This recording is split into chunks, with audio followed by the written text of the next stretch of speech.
you're receiving tonight. One you've already seen, which was Mr. Jones, and the second is from the Adams. Okay. And they submitted an email as well as an online. So it's basically The same thing? yeah. Okay. Thank you. You're welcome.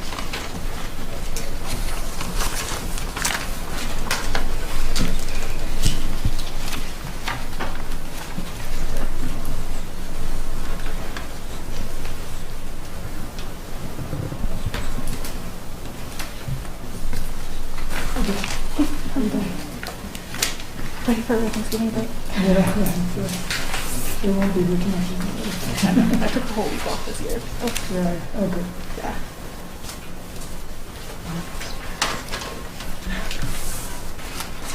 But it will be virtual. After. Yeah. Yeah. But most of the stuff that I do is virtual. Yeah. So, not a lot changing. Yeah.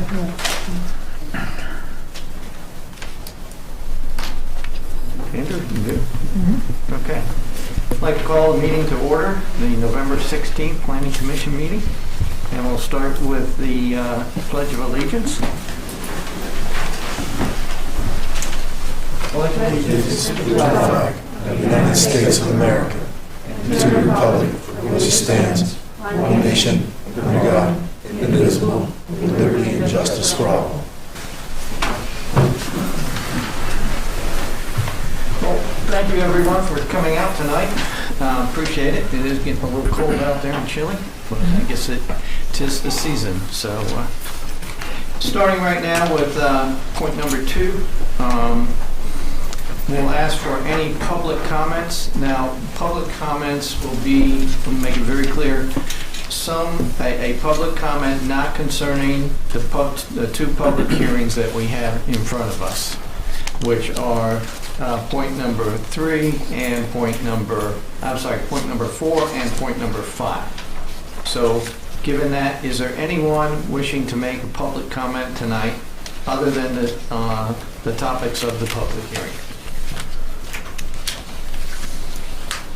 Seeing no one, I will close that section of the meeting and ask for a motion for the approval of the Planning Commission meetings minutes of October 19, 2020.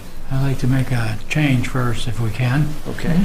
The comment that I made about having the first responders review that road, also Public Works, because they need to get the Public Works vehicles in there too. Okay, you got that, Andrew? Mm-hmm.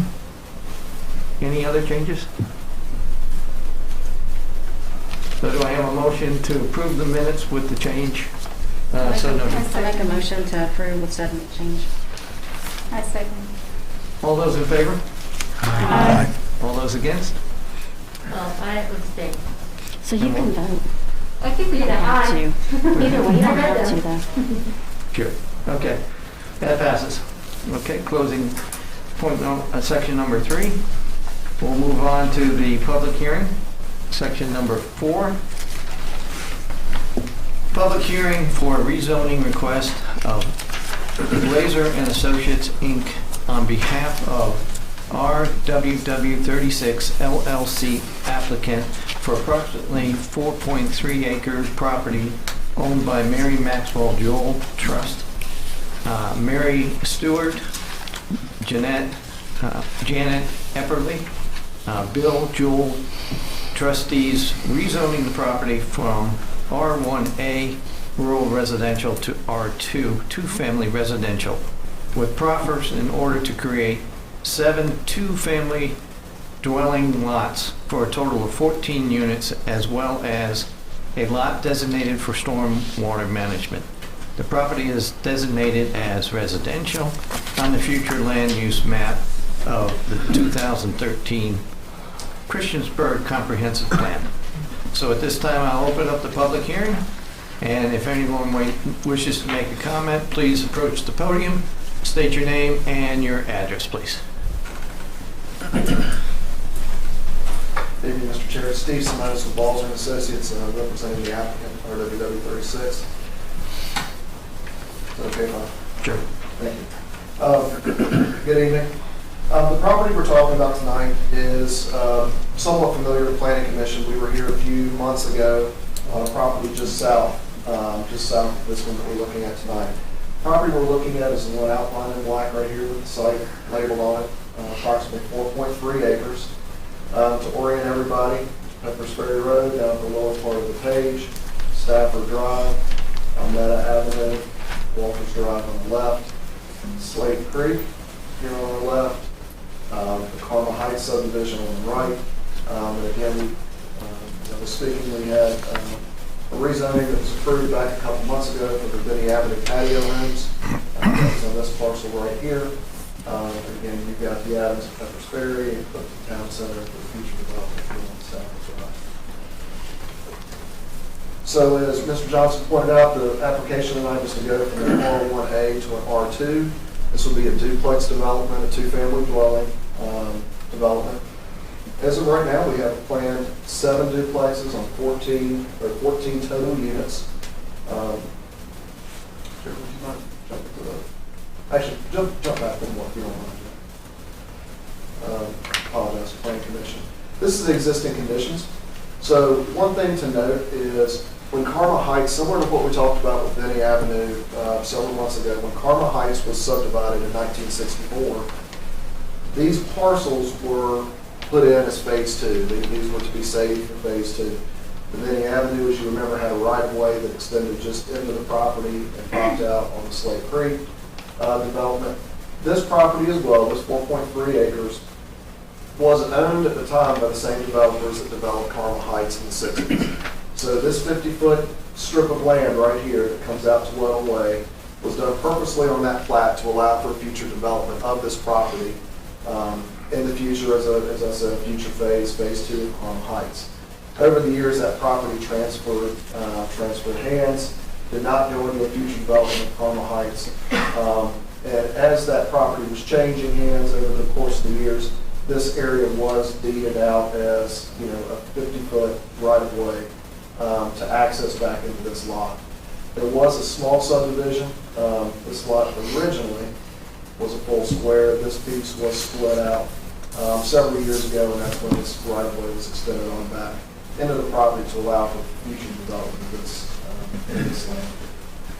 Again, here off to the left, you'll see this is some town of Christiansburg property. This is part of the property we talked about last time around that was deeded to the town as open space and park as part of the Slate Creek development here to the lower left side of the street. This is the proposed site plan for the development. Again, here's the 50-foot right-of-way we were just speaking about. So we would tie in a town road. So I guess it's important to understand this is just a straight rezoning. This isn't a planned housing development like we bring before you often. This is a straight rezoning to R2. So all the R2 development standards that are within the zoning ordinance would be met with this subdivision. We're not asking for any density, any reduction of open space, any reduction of road design parameters, no reduction in lot size. This is a straight R2 zone. So with that, we have a 50-foot right-of-way that would extend into the property, would terminate in the cul-de-sac. Sidewalks, as required by town code, on both sides of the road. We would have curb and gutter. All the stormwater off the road would be picked up by stormwater inlets and drainage, and would come out to the northwest corner of our property.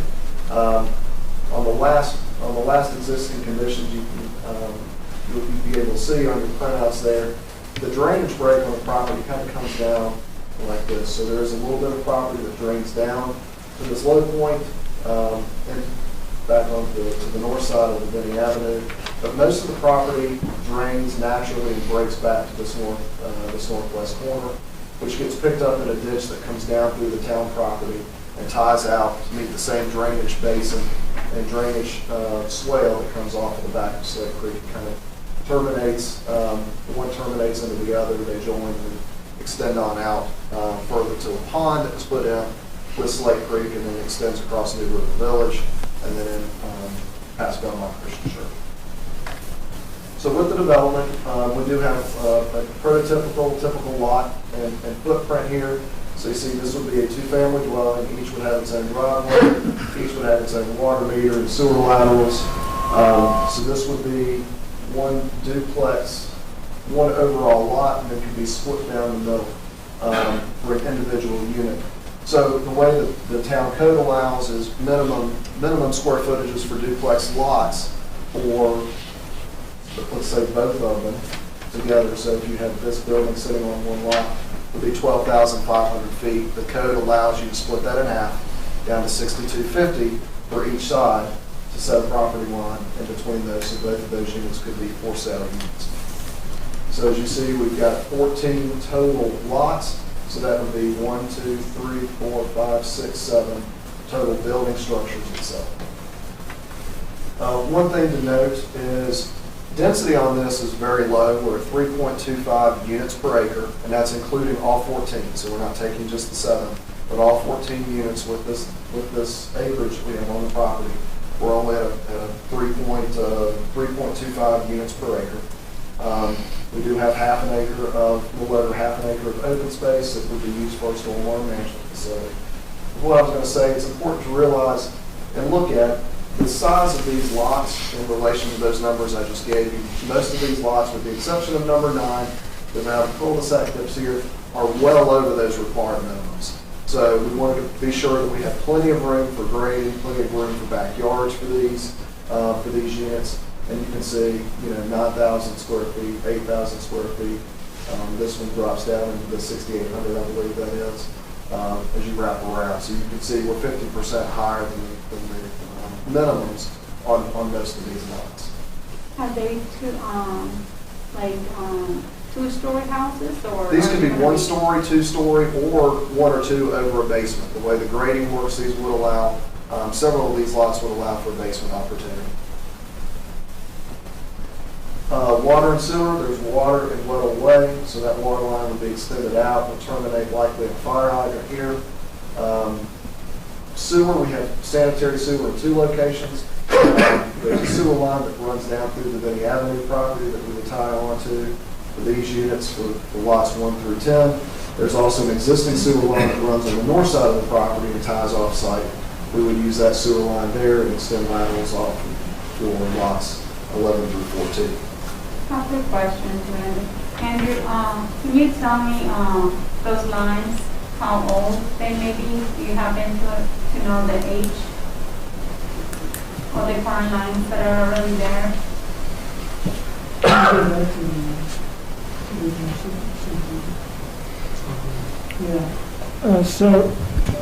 I believe as Mr. Simonis was saying, that this is from the original 1964 Karma Heights subdivision, and you'll see there is right-of-way that has been dedicated, and then there is a portion, a chunk of the northeast section that had been subdivided out. But beyond that, the lines are from 1964, is my assumption. I know Ms. Hicks, the sewer line in the lower section coming off Vinnie, that's going to be improved as part of that subdivision down there. I'm not sure of the age of this line right through there, the upper line. But this would be a new line that we would extend off for the water line. And my apologies if you were asking about the utility Yes. lines. Okay. Very good. No, there is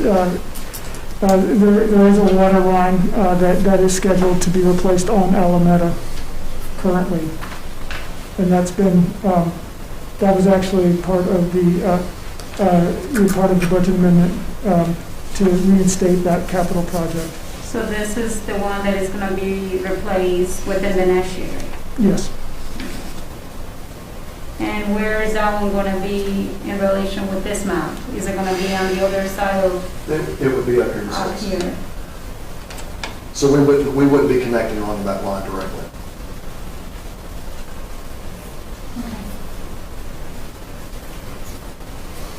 A couple other notes. So again, from a housing inventory standpoint, our comprehensive plan, this is looked at for residential property, for residential growth in the town. Two-family dwellings are often great from a price point, great starter homes, great young professional, young family homes. They also are great for seniors that are downsizing as well. And if you remember from our previous application, we had several neighbors that spoke on Slate Creek, and you saw there was a wide range of people there that lived there in Slate Creek. This would be a similar demographic in this one as well. Pricing on these, we're always asked that, and I asked Mr. Wessel, who's here with RWW, just to give us a range. Starting would probably be in the 250s and up from there based on, again, if it's 1-story, 2-story on a basement, and the finishes that would be in these units as well. So if you're looking back at sales pricing and other lot values in the area, it is right in line, if not a little bit higher than most of those in the Carmel Heights subdivision. Can I stop you 1 second? Andrew, what is the density on this Slate Creek Drive subdivision, 4 acre? As far as the density of Slate Creek, that's something that I don't know this evening. We can certainly look at that. The lot sizes are similar of what you're seeing here this evening. But as far as the density, we would have to look into that further. So I'd ask commissioners just to hold their comments and discussion points until after all the public comments have been made. Just a couple more points, Mr. Johnson. Sure, continue. I'll be done. A management company will be part of this project that will maintain the lots, the grass, any internal snow removal. Obviously, if it's a public street, the town would be handling that.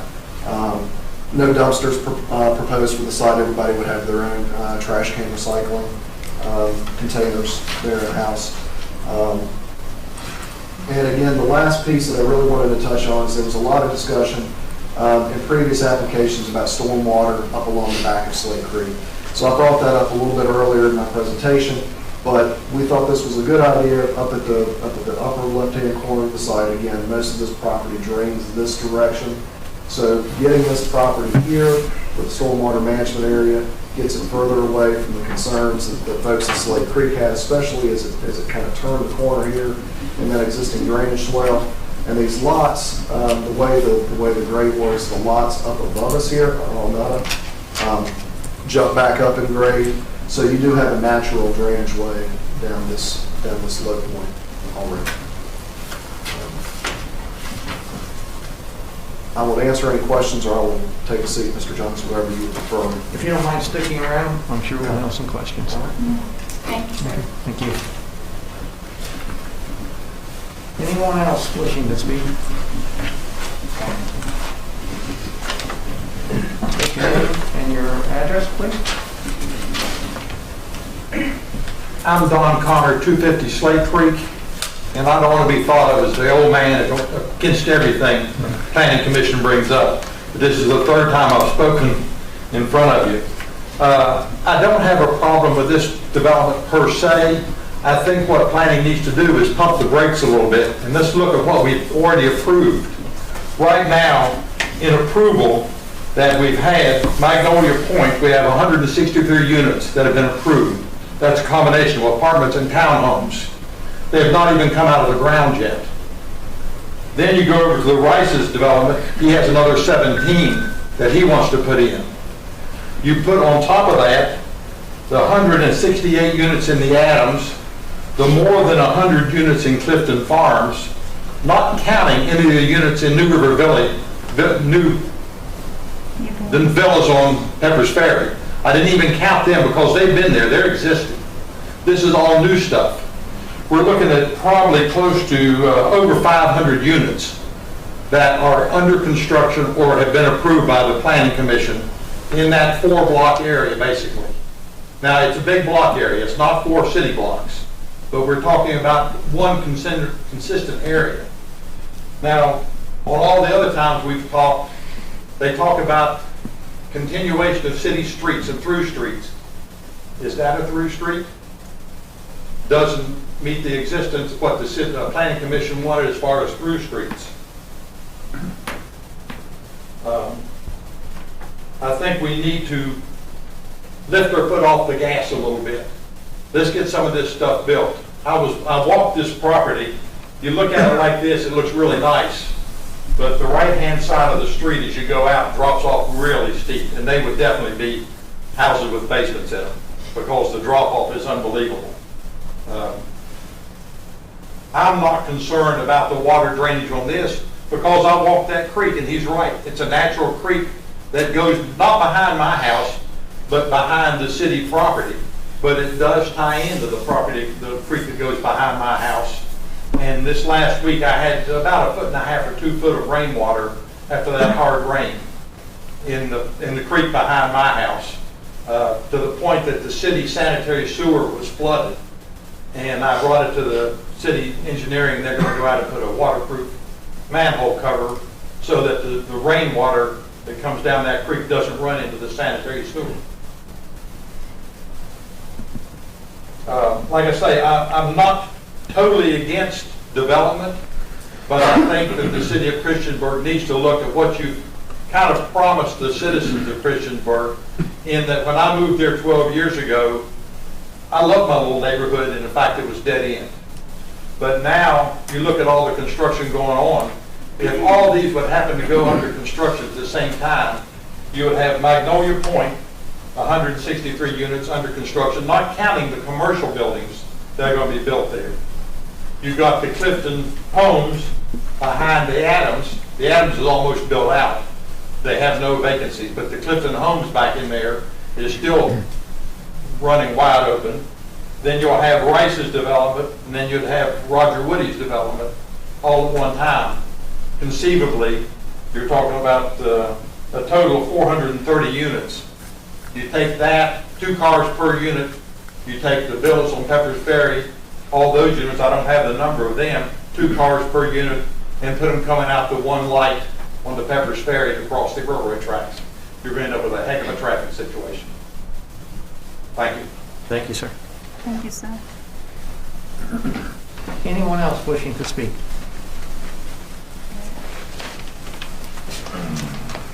Please state your name and your address. I'm Bob Jones. I live at 200 Meadow Avenue, Christiansburg. The lot that you're proposing to develop, I have concerns about our privacy there. I guess I'd like to see some evergreen trees planted so that so we just don't have the visibility. Sir, can you give us 1 second? Andrew, can you put the map up there to what, so we can see where his house is located on the GIS map? map. I think that one. So that's not going to be in the, it's not in the presentation. You need to, Hey Jared, if you want to go to my first page, it's got the aerial on it, show Mr. So I believe, Mr. Jones, that's your house right there, isn't it? Yeah. Right at the Yes. end of Walters. that's correct. So, And I talked to Wayne, my next door neighbor, and he agrees that if we can put evergreens in there so that we keep the visibility down.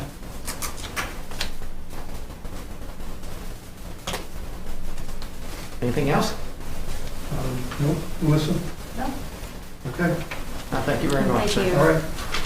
Do you guys have any issues with the, with flooding or anything around in your house? Do you have a basement? Do we? Yes. Yes. Does he ever flood? Say again? Does he ever flood? Do you ever have any water in your basement? No.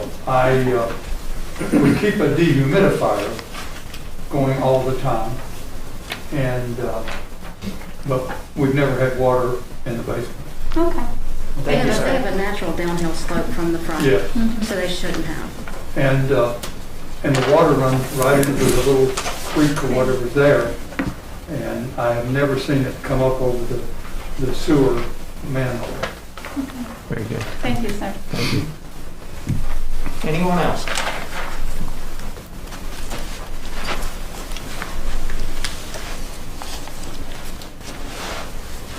State your name and address, please. Hello again. Ken White, 50 Willow Way. Talked to you guys before. So I have something that's not been mentioned yet that's a huge concern of mine.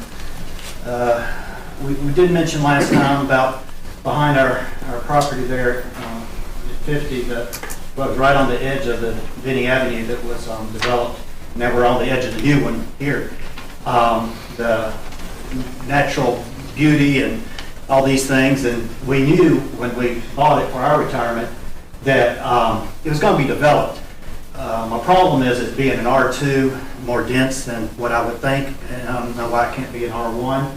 A few more, I thought maybe a house or two up there. I didn't think it was going to be all new slate of residents, and there was a good point made of the density of the traffic. And so when you look at the way the traffic will flow, there's nobody that's going to take a left-hand turn out of this site to Almeda and then go out. That's definitely not a natural flow. They're going to go right down the little way. I don't know if you guys, some of you took a look at this area, last time we were talking to you about it. And our street is very, very small, and there is almost always a kid on there playing a basketball game, to the street. They don't have anywhere else to go. There's no sidewalks there, so they're playing right on the street because that's all you can do there. They're riding their scooters up and down there like all the time. It's a great little incline there. So I'd be doing it too if I was a kid. I mean, it's a perfect place to ride a scooter, And so they're up in there all the time, and it is not fair to them, their families, to say, hey, we just want to build a whole nother development, have all these extra houses in addition to what we just approved here, with the Vinnie coming through there. And then all that coming through there, Vinnie. I told you guys, or it might have been the town council, I've spoken a lot, these things. And I told you I almost had a wreck there right before our meeting. I think it was the town council public comment, trying to turn out Vinnie and go out Stafford to Pepper's Ferry, which is what everybody does, okay? And it's still, my neighbor here at the corner, they'd have to take some of his land and cut that down in order to make that better, and maybe speak a little bit more to that, or what the plans might be for that way it's heard. But so far, there's been nothing done but cut a few bushes back, and it is very dangerous there. So I see, we're talking about, at least they're not saying retired. I mean, Mr. Rice was always saying, oh, it's just a couple of retired people in there, but I don't think retired people usually buy $320,000 houses for the most part. But at least they're saying now, these will probably be families. And so you're talking quite a bit of traffic. And you're talking about it all going down Little Way, all coming out to Vinnie, and that is a huge, huge problem. So what I'd like you to consider, and I don't know about all Slate Creek. I mean, I've seen some of the people take me back in the back of their houses, and I've looked at it. It looks to me like when you add the Vinnie Avenue and you add this all together, there's going to be an awful lot of water coming down through there. I can't imagine there wouldn't be some flooding problems on Almeda or Slate Creek. I was surprised to kind of hear my neighbor saying he hadn't had any flooding problems, because I was thinking some of those houses in there would have definitely had flooding at some point right along Walters, But even with the drainage the way it is and it being a natural ditch, from what somebody told me, this is an old spring that went through here. And as you dig up all this and you level it out and all like that, there's going to be a whole lot of water. You're going to hear a lot of complaints from the people that buy these new places. Plus, you're probably going to hear some things developing in Slate Creek that we never anticipated. Plus, Walters Drive, probably Almeda is safe from it. But anticipate some of that. It's just a bad idea. Please, kick it down a bit. Like my other neighbor said, we're moving too much, too fast. This is a huge amount of things that have been approved, all going down Stafford. The traffic, trying to turn out Pepper's Ferry. The Homeowners Association Stafford Farms, I don't know if anybody heard from them, but they put it in their newsletter because they're concerned. They said, hey, wait a minute, you said the Adams was just going to be a small development, and they feel like they kind of got switched out on it, and all of a sudden it's 3 stories. It's a lot more what they bargained for. So you've got the Adams, the Stafford Farms people are mad about everything that's happened there. All the ones around Karma Heights, Slate Creek, we're all like, this is too much, too fast. you know, do your jobs as a planning commission and plan it a little bit differently, please. Thank you. Thank you, sir. Thank you. Anyone else? Please. State your name and address, please. Hi, I'm Yiping Fu, 50 Weather Way. My husband just spoke. Actually, I know many of you from last time, and my husband and I feel the calling to be here because we have spent a lot of time visiting neighbors and talking to people and wanted to get consensus from the neighborhood because many of them have children and many of them are elderly. And I don't see them here. And so we felt it's our calling to represent them. And you guys are very important because you are the planning commission. You represent the citizens in Christiansburg. And last time when we talked about the RISE development, we gave 2 weeks of notice. And at least at that time, we felt like we don't know what we can do, so we learned from that experience. But this time, we only have 1 week. We don't even have time, and we have to work. We are all full-time employees. So we really try every way to talk to the people and try to get consensus. And I feel like you guys are rushing. I don't know, maybe it's not you, but the developer are rushing to get this passed. And what I'm asking you is to slow down, just like my neighbor said.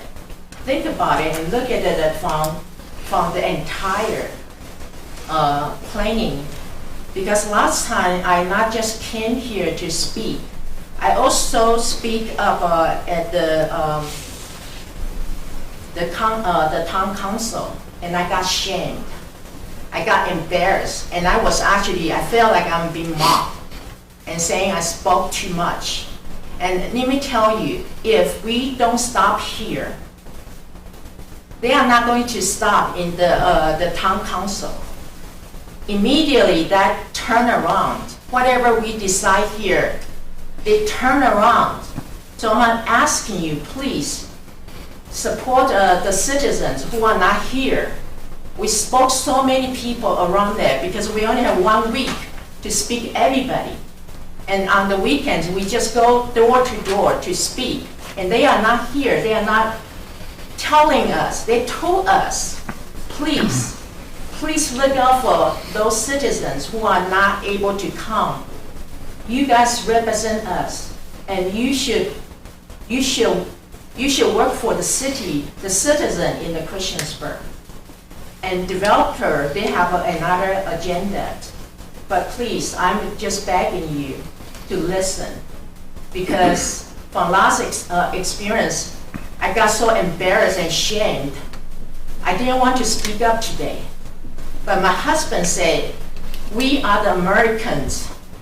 We are the citizens. We have the right to speak up. I'm an American too, even though I didn't born and raised here. And I feel proud to be American because we do have a freedom to speak up. But I'm begging you, slow down, look around, and look at the whole, like my neighbor said, the development is just so fast and so soon. And you only gave me 1 week. I don't know how many people can speak up, but we are trying to speak up for them. So please, I'm begging you to listen to the people here and take serious consideration, because once we pass this point, going to the town council, they turn around. They turn around when we say no, and then over there, they say yes, and then all the way. And we cannot even stop them. And I got embarrassed and ashamed. In that last meeting, I was so, I feel so,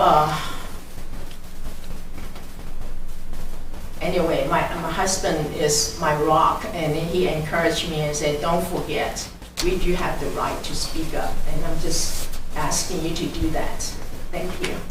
Thank you very much for speaking up. Yes, thank you. Thank you so much for coming out. Please don't stop speaking now. Yes, sir. State your name and address.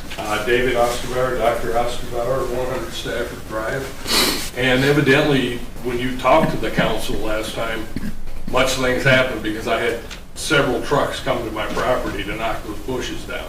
So you did well, okay? And you're not the only grumpy old man here. I live on 100 Stafford. I got Vinny on this side, I got Stafford on the other. I've been here before, talking to you about the improvements in the Halberstadt area over there. And traffic, folks, I think I talked to the young man, I think it was Andrew, who came up and said they used 10-year-old traffic data from 114 to justify that last expansion. And I believe I told you folks, you know, I work at a major, or I did, I'm retired now. I worked at major, you know, Fortune 500. I was a senior process analyst. And I said, holy cow, you're going to use 10-year-old data.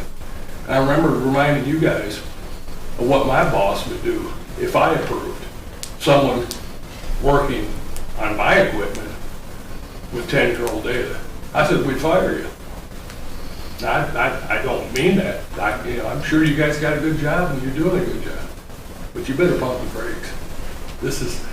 That Stafford right now is it's going to be the Autobahn here once those places get up. My wife was out having a cup of coffee on our front porch like we do practically every day, and car zooming down the traffic. And the deer ran at her out, hit him in the back. Now, I like these other folks have said, there's a lot of kids down there. They ride their bikes. And in between the big dump trucks that are pouring that road to hell. And, you know, it's going to be too much. Now, about 14, 15 months ago, I had a 21-year-old daughter get hit by a car. And she was airlifted out, and she died a week later. And I can tell you the agony of that. And that's not something you want on your hands either. This is serious stuff here, guys. I'm probably the biggest capitalist in here next to you. I like development. I like things. But we better do it with this town of Christiansburg's people in mind. Because I tell you, this is some serious stuff. Now, 14 units don't seem bad, but like my brother here said, when it gets up to about 400 or 500 in a 4-block area, you try taking a left on 114. My God. Oh yeah, we have the lights. Yeah. You're late for work, you're late for this, you're late for that, you're gonna take the lights? Now you're gonna goose it and gun it and pull up in front of a brand new car like mine in hopes that I'll stop. Be mindful. You guys do work for us. We appreciate you. Do it well, please. Thank you. Thank you. Thank you, sir. Thank you, sir. Anyone else wishing to speak? Please. What's his name again? Hello, What was his name? my name is Lisa Dalton, I'm at 30 Weddell Way. So I'm on the corner of Vinny and Weddell. So clearly the traffic will go right through there, so that's lots more traffic. I would, when we were here last time for the one that's right behind my house, you guys said you didn't like it, but then there was a need for patio homes and then we all approved it. So I get there's a need, but there's probably also a need for just single family homes.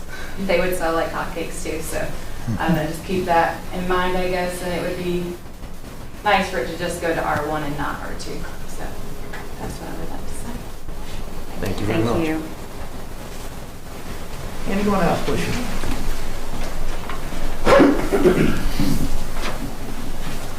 Hello, I'm Brian Rice let's see, I live at 2440 Kitchen Post Drive here in Christiansburg.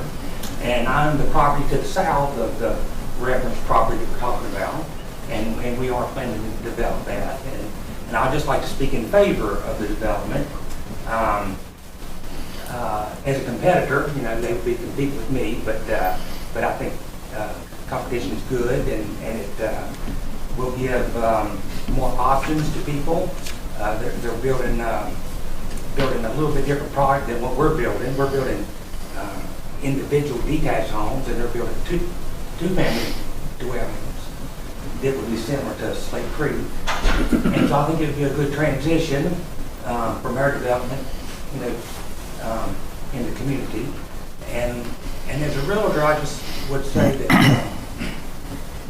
there's a real need for housing. One of your members here is a realtor as well, and she could let you know that there's a huge demand for housing in the Christiansburg area.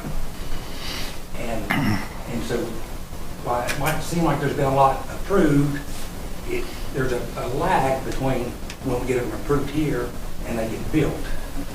So all of these that have been approved, they're not all going to show up next year, but it'll take a couple years for infrastructure to get put in, financing to be arranged, and then it's built. So it's a process over several years. But we do have an acute shortage of homes right now, and this will help in that shortage.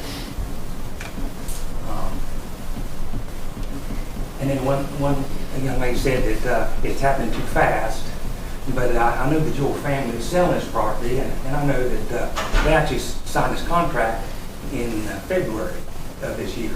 And then with the COVID hit and the planning and you know, all that it pertains to get here, to the family that's selling the property, it hasn't been fast. It's been very slow. And so everybody has to be interested. Thank you very much. Thank Thank you. you, sir. Anyone else wishing to speak? Seeing no one, I will close this part of the public hearing. And at this time, open it up to public discussion among the commissioners before we go to the next public hearing. So, commissioners, now is your time to ask the questions and discuss among us your concerns and points. Before we vote next meeting, I would see if town could give us the original. I know that we had talked about it briefly last time with Vinny, and it made sense because Vinny had literally been tacked in there essentially for a connection point. But I would like to know what the original intent of the developer was with the subdivision, because it seems very odd. I understand that probably when they got towards the end, they divided it in a way that the parcel was not landlocked by town code, but I would like to see what the original intent was, and if it was meant to be a cul-de-sac or if it was meant to connect into the subdivision in some other way. It's a good point. I think it looks like it could have went into Vinny, maybe. Yeah. Yeah. Good point. I would also like to make the comment that, you know, our job is not the easiest, and we benefit from the public coming out and speaking, because the more we hear from you, the more we can understand the concerns of the public, and it helps us in our decision making. The other thing I would do is encourage you that, yes, we do bring our opinions to town council, but they do have also a public hearing, and it was mentioned only a week's time. Take advantage of this time. Get with your neighbors, discuss what you need to discuss, and encourage them to come out. Because the more that you speak, the more that we can hear from the public. So continue, please, especially.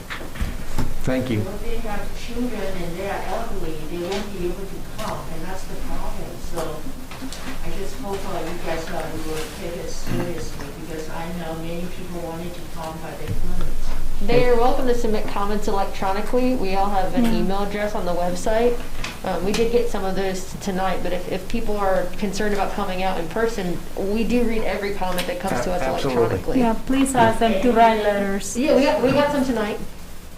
Make sure that they do have their address and their name on the letter. Yeah. Before you submit it. Very good. But please come out. Definitely. Anybody, everybody. You're always welcome here. Online, or is that not appropriate? I'm sorry? Can we hear the ones that were submitted online, or is that not appropriate? The emails that were submitted. I don't. Did we want to Andrew? read them? Well, one that was submitted was a speaker, Mr. Jones, that was here this evening. And the other one is fairly lengthy. Yeah. I'm happy to read it, but it is fairly lengthy. Would you like a copy of those comments And and we're happy to stuff? provide copies. Yeah, Yeah, you can, absolutely. yeah. Okay. So, question for you. The biggest thing it seems like is traffic. If we're looking at Stafford Drive, really was the last traffic study 14 years ago? 10 Coming years out ago. Now, between Stafford and Pepper's Ferry? as far as additional traffic studies, I mean, we do have some newer traffic studies. I think there's actually some, there's a study that is coming out. As far as the impact of this development with that particular, on Stafford, I mean, that would be, there was not a traffic study that was required because of this Right, but particular in general, development. with the newer complexes coming out, Mhm. I think it's the Adams, right? Is it the Adams that's back behind here? Yeah, right. Or is the Adams over here? Yeah, no, there is a traffic study that's being undertaken right now for the Clifton Town Center. Okay, so in regard to, I'm sorry, I'll stop after this. No. You're right on target. The width of Stafford, I know that's been talked about for years, but not having, the town doesn't have enough width or can't take the citizen or any property from the homeowners through there, like in the first Right. several houses or however long Yeah. that is, and it's Well, always been the there. portion ever since that. of Stafford Drive that is between Quinn Stewart Boulevard and Pepper's Ferry is proposed to be widened, on the development side of the property. Okay. To town standard. Okay. So that would be improved from Stafford up to Quinn Stewart Boulevard. And, Okay. and then, again, as the gentleman alluded to, there is work underway. I need to verify where they are with it, but there has been some shrubs removed, and I believe there's still some excavation to be done out there, but I will clarify that. I'm sorry. Go ahead. Go ahead. When she talked to the town council, those guys came out 2 days later. They mentioned that they were going to remove a lot of land on my hillside. I haven't been asked that. I haven't been talked to about that except for by the gentleman that came out. That could be quite dicey for whoever comes digging in the yard. Right, no, we would make sure that we had permission before we did that. You should have probably got a hold of Comcast before you Yeah. decided to do that, because they've already dropped fiber optics. Right, and all that will be taken into consideration, but I do appreciate it. So we will, I mean, if it has not been agreed to, or, obviously that would be part of the process. But I hope you understand my concern of, you made my mind up for me without asking my opinion. I don't like that. It's not proper. Okay? And I shouldn't have had heard that from the gentleman who had the shovels in hand. That was not proper. Okay? Now, your property, if you wish to do something like that, that's your business. This is America. My property.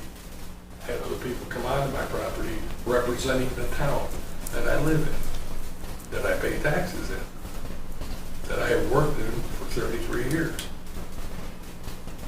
And I had 2 civil employees telling me they're coming to remove my... Interesting. I said, not today, boys. You can cut down the trees, because I understand. I want my neighbors safe, too.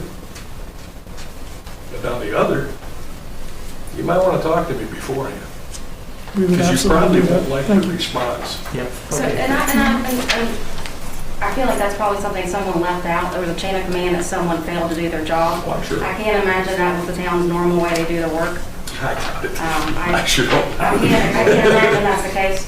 And so, of course, an apology from the whole town on that, because no one will offend you. Well, I would want to clarify too, that I think there was some bushes, and I need to clarify that were in the right of way that may have been removed. But we would, I'd be happy to talk with you offline on that. They were on top. But that is news, new to me, and I'd be happy to follow Well, up on that's fine. that. I mean, they were good people. They were, I didn't come out there waving anything or anything. I was just saying, what are you doing here? Oh, definitely good. Huh? We'll definitely look into that. Thank you. So I'll be a little more specific on the traffic. And Andrew, this is the traffic studies, and what's been mentioned is within the 4 block area, with all the development, is all that being taken into consideration for the traffic study? So, you know, what I'd hate to see is a traffic study for this development. Okay, here's the study right now just for this development and the way everything else is. I'd like to see a traffic study that says not only this development, but all the developments that have been approved so far, taken into consideration in total, to say, what is it going to look like in total? Yeah, typically, I mean, traffic studies, I would let the, Mr. Simonis answer that. Go ahead, Steve. Sure. So we've been fortunate enough to work on a lot of these developments over the years, and just as the Magnolia Point that was brought up earlier, it's just to the west of our property. That was the apartments, the Fralin project back a few months ago. With that one, we were required to update a traffic study. We had done one years ago for another development that was going to go on behind the River Village. We updated that full traffic study at that time last year. Actually, it may have been the beginning of this year. I think when we wrapped that up. That was in conjunction with the town engineering department. They gave us the exact specifics of what they wanted us to study. We not only looked at that development, but we looked at Ivy Ridge, which was a development that was approved several years ago that never has been built, but we had to include that in that traffic as it came out New Village Drive. On the Clifton Town Center property, if you all remember, again, this was probably 2 years ago, maybe we had that rezoning approved. Probably close to it. So again, it's been a while, and again, not a speck of dirt has been turned on that property. So again, to Mr. Rice's point, these things do take time to actually happen out on site. As part of that rezoning, with our first phase of construction plans, it was required, we proffered that we would do a full-blown traffic study for this property at that time, because if you all remember, that's a mixed-use project. So when we went through the rezoning, we couldn't tell you 100% that it was going to be X amount of homes, X amount of retail, X amount of restaurant.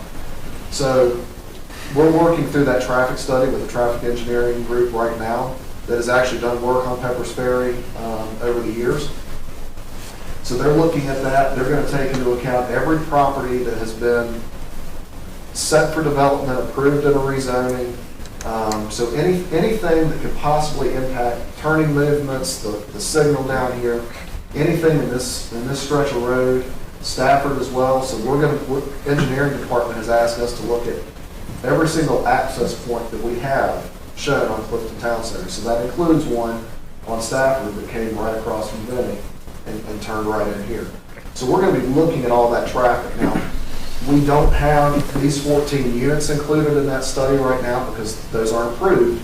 However, with every traffic study, we include a growth factor that's determined by VDOT. So that's a factor that you take into account that builds out 1, 2, 5, 10 years. So when you're looking at that future build out and you're projecting out, okay, Clifton Town Center is going to be complete in 7 years, you've got a background growth factor built into that study for developments just like this, infill lots. And it's not going to be another 300, unit development somewhere, but it takes into account that normal, typical growth patterns you see in certain communities. So we would be using a growth factor that the engineering department would agree to, that's VDOT specified.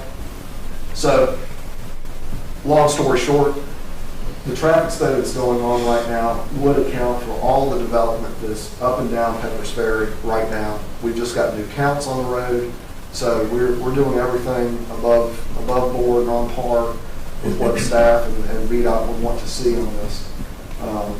We could certainly, we've done this in the past, we've certainly looked at smaller developments, and if the engineering staff or planning commission would like us to look at something specific for this, we certainly can. With the limited amount of traffic that 14 homes generate, It's not gonna trip us into a turn lane warrant, but we're happy to do, if there's some additional information planning commission would want to see, we'll try to provide whatever we can. There's just not a lot of traffic that comes off of 14 Can roads. I ask you something? Who is paying for the traffic study that you're currently doing right now? The developer of Clifton Town Center. Okay, so Fallon? No, this is, I'm this is sorry, yeah. the same folks that developed the Clifton I got it, subdivision. that was from Same Ronald, subdivision. got it. Gotcha. And Ms. Spriggs, I do have a copy of the plat that showed this as future development in 1964. I'd be happy That would be great. to show with you. It doesn't show what the roads would do, but again, because all of this property was future development. That's the extent of what I've got, so there's that 50 foot. And where is that stormwater, the pond that we own off of Slate Creek? I don't see it on the map. Is it right there on the? Yeah. So it's off of Walters Drive, around the bend, as you're coming back towards Pepper's Ferry. I'm concerned about another issue that was raised is you've got feasibly, I mean, you do have two ways in there, but for the most part, people are going to come out and take a right down the Vinnie and then come over to Stafford. So that poses a problem in my mind as far as the traffic flow. I mean, that road's bad enough with one car going down it, much less looking at traffic going both ways in an emergency again. And I keep harping on this, but we do have to consider the first responders and the public works people that have to get up and down these roads. So I think that has to be a consideration that we have to look at. That Willow Road is not very wide as it is. And Vinnie's not a whole lot better. So, before you even get to Stafford, it's a problem in my mind. I think we need to look at that. Under the planning plans that we may have from the past, is there any way to connect? Is there anything in any maps that will show us connecting Stafford to this new development if we were to connect the straight? Like if you are moving from Stafford, there is a church over there. Is there anything on the proposed? It would have to come through, Ms. Hicks, it would have to come through church property for that connection to ever be made. So that's currently owned by the church. This proposed road into Queen Stewart, that is a logical connection point, but that would be 100% dependent upon if the church ever wanted to redevelop or do anything on their property. Because I do see his concern, and that's been a very big concern for me, because when we approved Benny, that road just seems so much larger for you to be able to go in and out into the subdivision, the one that Mr. Price is bringing up. But as far as the other one, I do see all the turns and everything. I would really like to see if we can get with the fire department, maybe even with Public Works, to see if they can bring a fire truck, and turn it into the new, is there a name for that street already or not at all? Not sure. Okay. But whatever. this street here, Ms. Hicks, this would be full town standard. So again, we talked about this with Vinnie. I don't have a problem with that one, I don't think. I just have a problem with the one over here, what's it called, Weddle. Weddle. And again, Weddle Way, the right-of-way itself meets town standard. It's just the roads, when they were built in the 60s, were built to VDOT standards and not necessarily current town standards. So those roads, if this property right here, this little subdivision was sitting in Montgomery County, this would be fine all day long from a code standpoint with VDOT. This would meet VDOT requirements for road width, for right-of-way width. It doesn't meet our town standards. Our town standards have our streets 30 feet wide, which gives us enough room for people to park on the side of the road and still be able to maneuver around. That's not a VDOT standard. So again, I just want to be sure everybody understands the right-of-way itself is there. That does meet standard. Just because the road pavement itself, when it was built, that's the issue we're talking about. When you're looking at about a 22 or a 24 foot edge of pavement to edge of pavement, which if you're driving down any pick your favorite restaurant or shopping center or anything else. A normal drive aisle in your parking lots between two sides of parallel park or perpendicular parking is a 24-foot drive aisle. So you can pass fine in a normal parking lot. Those are about the same size as these streets here, 22 to 24 feet. It feels narrower than a new subdivision street for sure, because it is. But it does meet transportation standards. I'd like to clarify though that not all roads are that wide in Christiansburg. Some have a conditional use permit to be more narrow and they are newer developments. That's true, that's true. If it's built to town standard though, I would agree. Thanks, Steve. I heard someone. Go ahead. I was thinking new. Three pieces. So, I see a question back there, and normally when the public hearing is closed, we don't allow the public to speak unless we're asking you a question, but I will allow it. Go ahead. Yeah, I think that want to remind everyone on the Weatherway, there's no sidewalk. Like earlier we said, the children are playing on the street. Yes, ma'am. And then for traffic, it's dangerous. And also earlier you said the elderly or family with children can go online and leave notes. Elderly, they don't even have internet. They don't even know how to get onto the internet. So I'm asking next time if we want to get comment, because we talked to everyone in that neighborhood and then we got so many concerns, but I don't feel like everybody could raise that because of those situations. Elderly, they don't even know how to use a computer. And then there are children and families like that. They may not even have time to do all that. Yeah. So I can understand that. But next time, how can we represent them and then to help you do your job and know what's the concern that people do have? All good points, and one thing I was reminded of is pick up the phone too. Call the town. Call? Okay, thank you. That's Express good your to know. comments. Yeah. Good. Thank you. Commissioners, more comments, questions? I would like to know where the closest pump station is. In New River Village, just in between New River Village and Belmont Christian Church. There's And how many, like, I'm assuming it services most of that area. So in the event that before this development gets off the ground, any of the ones already approved, especially the larger ones, are built, is that going to cause us to have substandard pump station engine? That was not a concern that was voiced by the engineering department as far as capacity in this area to be able to handle, this development as well as anticipated development. Thank you. So it seems like some of the infrastructure is really, really old. And then I guess when you are talking about the one on Alameda that we just approved the other day for the water lines and stuff, Andrew, do you think, all these plans, even with the building and everything else, even for the town to be able to do anything, changing anything or whatever, it takes time.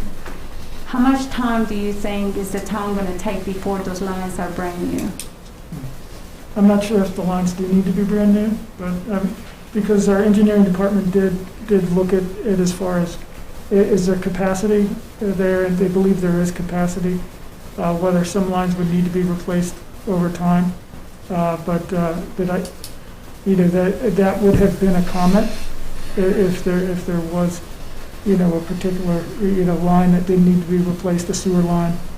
But my understanding is that there's not. I think there is some fairly, some lines from the 90s that are in this area.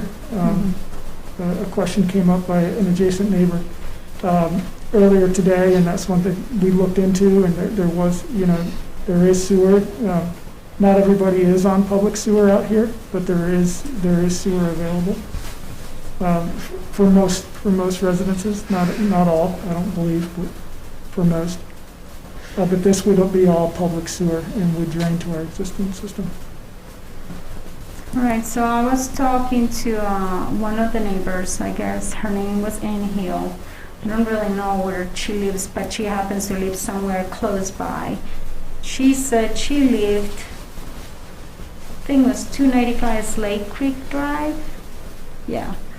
And she was talking about that she's very concerned about the power surges that may happen with this. Developments, just concerned about the water runoff, not on her property, but the other properties off of Slate Creek against the side where there is the proposed building. She was concerned about traffic, and she was concerned about too many developments at one time. And she was concerned about her quality of life. She was concerned about the fact that she's not going to be able to drink her cup of coffee in the morning like she used to, because now she's going to have trucks going one way and going out the other.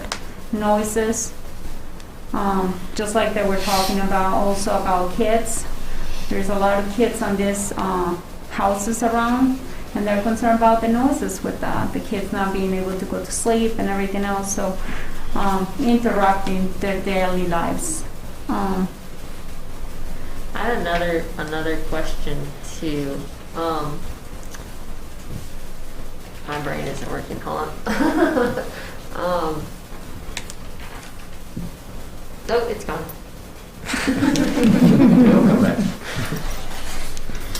Oh, I remember the question. So, go back to the picture with the cul-de-sac shape. So, is that cul-de-sac, I mean, I'm assuming it's built to town standard, but my question is, we recently had a fire in Oak Tree, and it was actually on one of the dead-end cul-de-sac streets, and they couldn't turn the fire trucks around. They actually had to back them up, which is like really dangerous, into traffic. And so, I don't know if you can speak to what the diameter is of the cul-de-sac there, because it is kind of a weird turn, not a circle at the end. Yeah, it's anytime we design the cul-de-sacs, whether it's a center bulb or an offset bulb, as we have shown here. I mean, these, we've got, I think, radius of 40 foot to the EP. So these are designed based on town standards. I can't speak to what happened in the other situation in Oak Tree. If there was something else there that they couldn't turn around, if they just couldn't physically turn the truck in the cul-de-sac, I'm not sure. But, again, per DOT standards, unless there's a different truck that the town's got that doesn't really meet up with those normal DOT standards that we have to design to, these are set for school buses, for fire trucks, for anything else. But those are assuming that road is clear of free of no vehicles, correct? It would be. That's why I was asking. It may have been something where there were other cars parked in Oak Tree. I'm not sure. But I mean, this is a normal DOT standard road. So. Okay. And then I had one more question. Andrew, with the previous current zoning, what's the allowable density? I was going to ask them. For the R1A? Yes. Yeah, we were going to pull that off. So you have mentioned, well, he's So looking for for that. R1A, your minimum lot size is going to be 15,000 square feet. So all things considered, you could get 12 units, 12 single families in the R1A district on this lot. And and the only difference there is that with R1A, you can't do a duplex necessarily.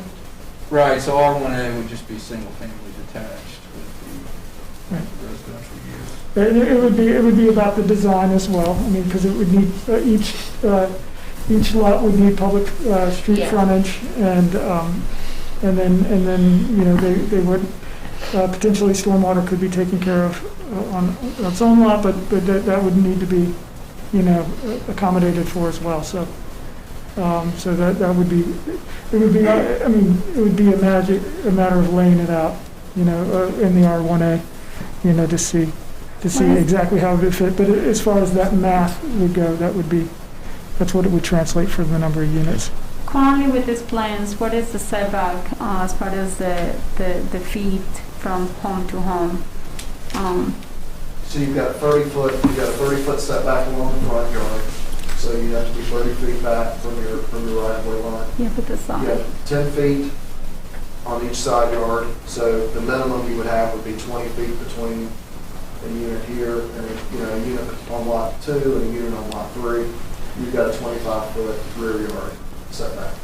And again, those are the by right R2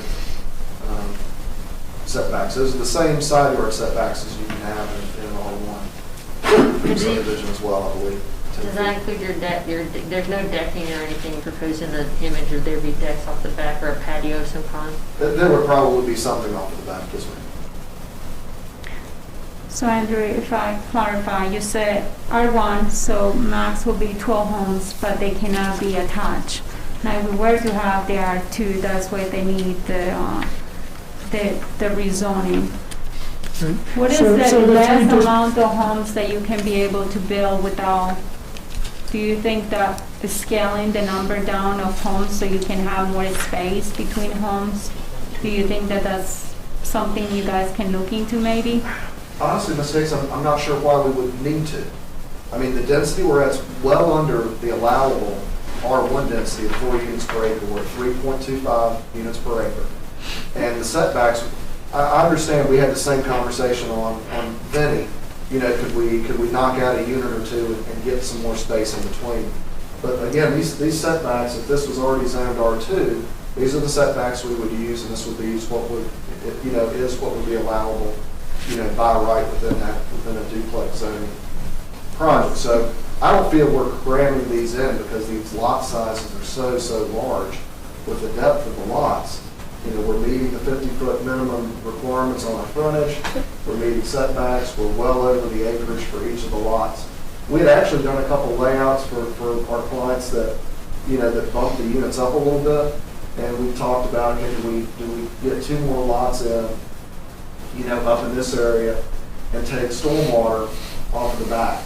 Take stormwater off the back and shrink those lot sizes up. Mr. Woody specifically said he didn't want to make it appear as we were cramming too much into this area.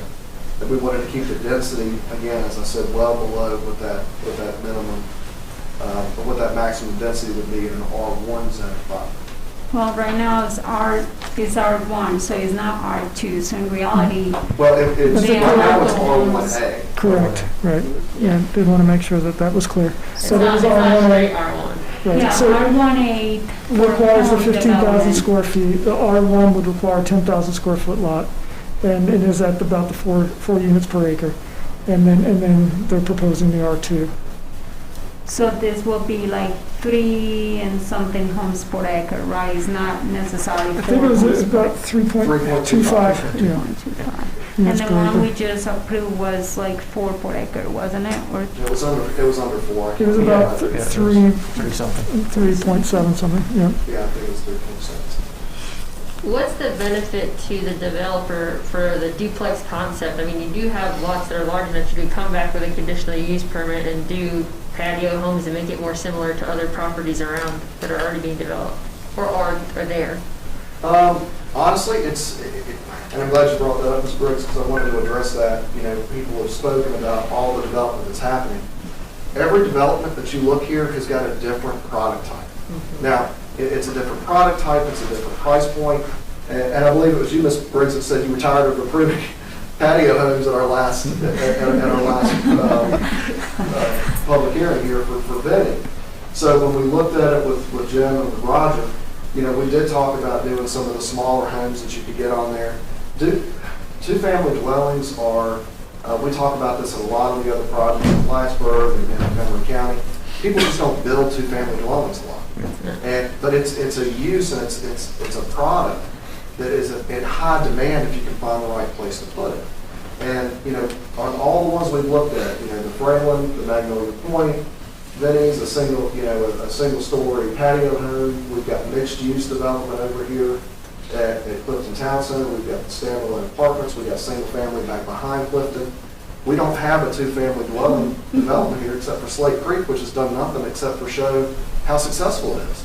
I mean, there is a demand for people, and for those units at Slate Creek. So We think it's a great use for the property. It's something that's just not getting built a lot in Christiansburg. So it's another price point, and it's another product type that we can allow our residents or future residents to live nearby our schools, our shopping, our restaurants, and all the things that we talk about in the comprehensive plan, but it's a different product type. Are these homes gonna have garages, I imagine, right? Is it 1 or 2 garages? per I'm not home? sure. I'm not sure, Jim, if we know or not whether they're going to have garages or not. I think he was intending to, but I don't know. So Andrew, for a little clarification, right now it's R1A, and we said 12 homes can go in there? Well, it's about 15,000 square feet Okay. So per approximately lot. 12 Yeah, homes. and then, you know, it would need, each lot would need street frontage, and as far as the amount of street frontage, I'm not sure offhand. Yeah, so, for R1A, you would need 100 feet of frontage per lot. You would need the 15,000 square feet overall. You would have a 35-foot front yard, 40-foot rear yard, and 15-foot side yards. So and don't let me say anything wrong, but based on R1A, a developer could come in there and just build houses without a public hearing, without approval, without a CUP. Correct. It would go through an administrative staff review. Right. Okay. So I was just playing it out to the extent, if this doesn't go through, that's prime land for further development, and you could have another housing development put in there. And I've heard everyone talk about traffic safety and 14 units versus 12 houses estimating. It's still going to be some concerns either way you go. But I'm just stating the point that tonight we're talking about rezoning from R1A to R2 to develop this property. But this property can be developed as is, without any approval. It could also be zoned R1 instead of jumping all the way to R2 and then making Correct. a single-family home. Correct. Which could allow up to about 18 units. The only difference with the R2 is the allowance of the attachment. Am I correct? The duplex. The duplex. Yeah. In R1, duplexes are not by right, and then R2 they are. R1 is not allowed. Right. Yeah, so R1 would not allow duplex. That's the difference. That you could build more homes in R1, but this is the type of style that he's proposing, and therefore he needs the correct zoning for that allowance. Right. So less units as it's zoned today. Potentially more units if it's zoned R1. And potentially with R2, with the proposal here, you would have only the 14 units. Right. Oh, okay. In either case, it would require a street to come through and Correct. and provide In any street case, frontage for yes. any lot. Right. Right.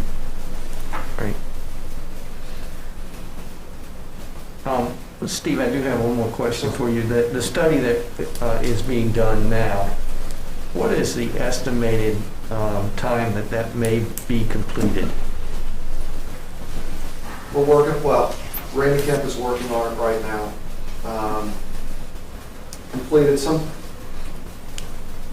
I'd be a little nervous to say it would be completed prior to How long want you to? town council's public hearing on this, if this continued forward.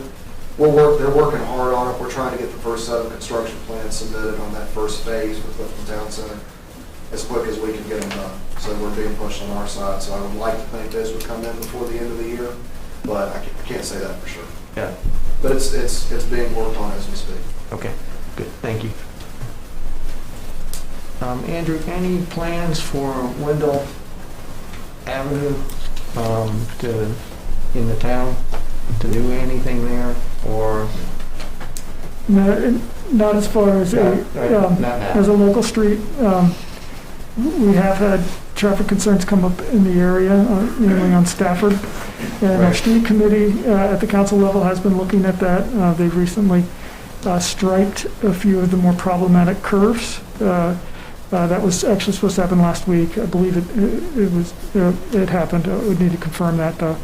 And there is a desire to look at, how to improve Stafford, over time in different areas. But no, Weddell Way has not been part of the conversation as a local street to date. Yeah, I think it would be to our advantage to have, maybe hear from the street committee a little bit further, as well as specifics on Stafford as to what specifically are the plans for that, to take that all into consideration, because I keep hearing over and over, traffic, safety, and I mean, those are major concerns. I also would like to know, I will have to look at the comprehensive plan again, but do you foresee, Andrew, the town doing anything as far as building any other roads any close to this area? Maybe Almeda, connecting Almeda to the other side of Almeda, or even thinking about over here and looking at the map from Weddell to the Stafford. I mean, there is definitely, and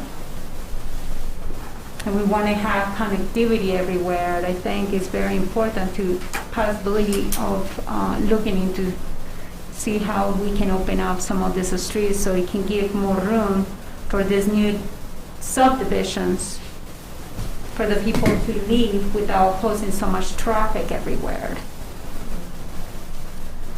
Does the church right now just dump out higher up? It's hard to tell from that. Like, do they have a little road that goes out, or is it more towards where the parking lot actually is? It's like a parking lot. They come out right around. So they don't come out Queen directly Stewart Boulevard. across from Quinn. Correct. And what church is that? Yeah. It's on that. It's a Methodist church. Whoever has the big sheet, it's on there.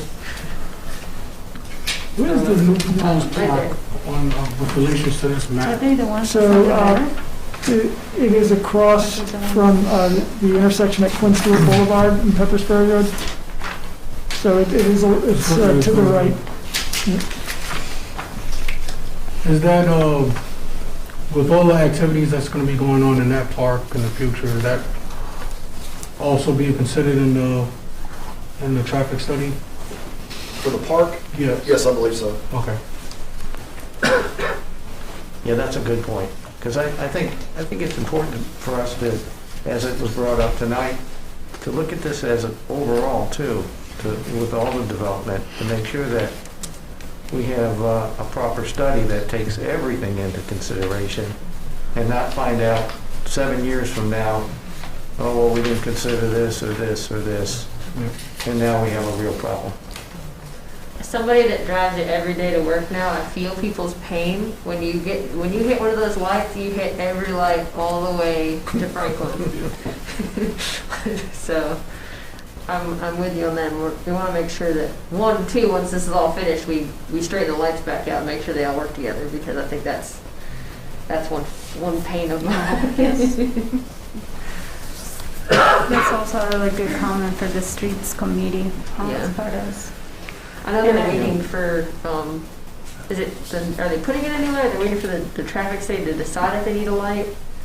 I'm sorry, what was that, Ms. Briggs? The intersection there, they're deciding, are they waiting on the traffic study to install the light, or are they waiting on the development to install the light? I don't know which is first. Which light? Isn't there an additional light that's going in? No, ma'am, no. No. No, unless the study comes back and says That's what I'm something. saying, if the study Unless it comes comes back and says something we're not expecting. Okay. But from the trip generation, from the initial study that we did during the rezoning process, we're not anticipating tripping any signal warrants for Stafford and Peppers Ferry. But that is part of the study. They will look at that. I do have a question about as far as on Weddell from the residents over there. The school buses come up and down that road? A lot of kids. Okay. What was the reply? I'm The school sorry. buses go up and down Yes. that Oh, road. no, I Yes. asked, I heard the question, I didn't ask the reply. What do you say, Mrs.? A lot of White? kids.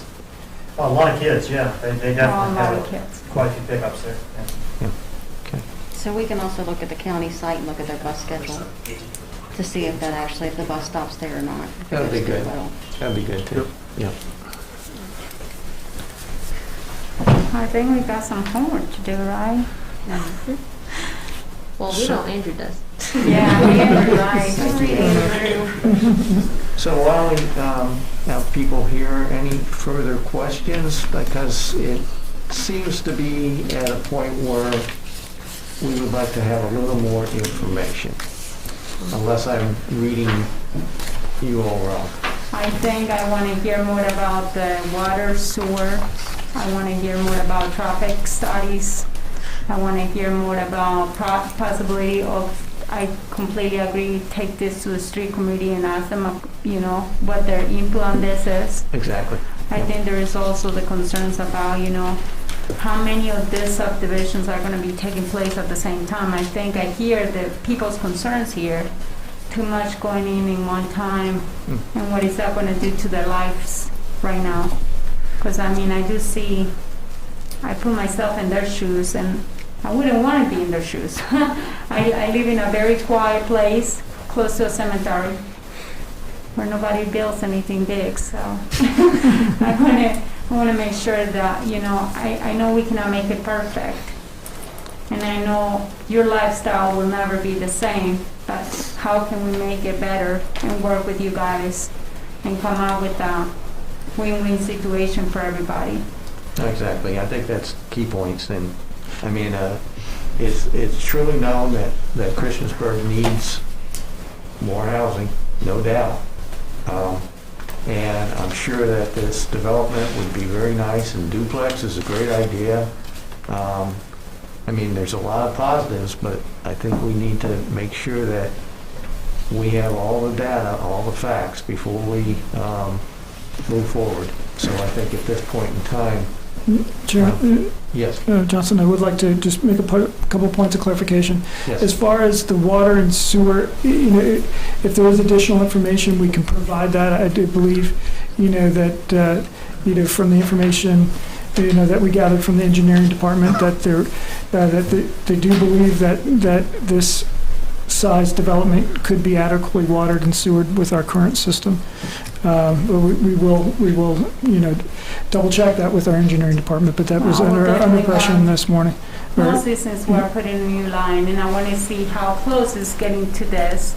And is there any other additional lines that we need to think about that town council has to approve to replace or anything like that, to be able to come from that side, from Alameda, to this side? Because it's still, even though it feels very close to where this building is going to take place, or these homes are going to take place, I want to make sure that we have the sources in place, the infrastructure to provide those homes with everything they need, so.